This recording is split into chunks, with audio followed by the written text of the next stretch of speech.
Mediation and the time it takes to mediate an agreement really depends on the level and degree of conflict of the couple. I like to say that mediation is the last act of real marital love between a couple.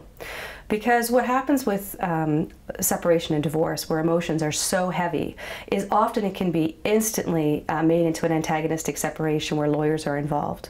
The whole process of law and the courts is highly antagonistic. That's the way the system has been built historically. Mediation dismantles that. Mediation tries to dismantle the conflict and to bring two people back into a room where they can have a loving conversation about their values and about their hopes for their future, especially where children are concerned. So it ensures that the values of the individuals are taken into consideration and that there's time that they can be heard.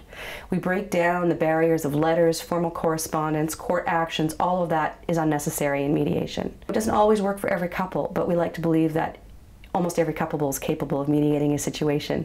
And so more often than not, most of the people that come through our doors find successful settlements at the end.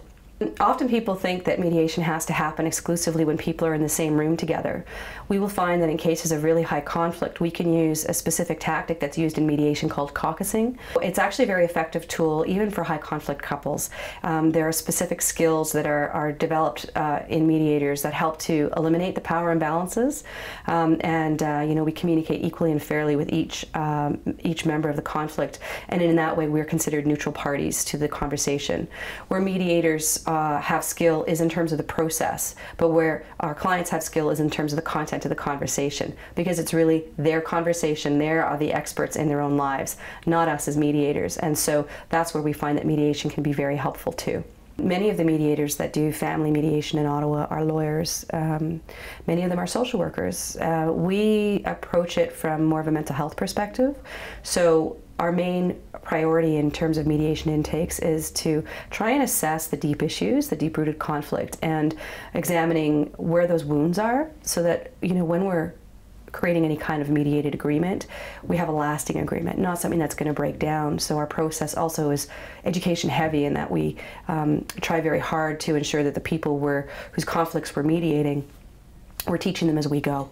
We're helping them to use these skills in the conversation so that their agreements are fair, they're thought out, and that the needs of the emerging individual at the end of a breakup are respected and reflected in the spirit of the agreement.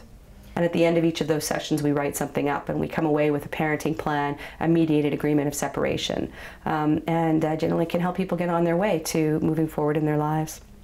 By the time you leave the SDRC, it's our hope that you have a renewed optimism about your future, that you feel secure, that your decisions that you've made for yourself and for your family are fair, legally binding, and representative of your family, and that the spirit of your values are reflected in that.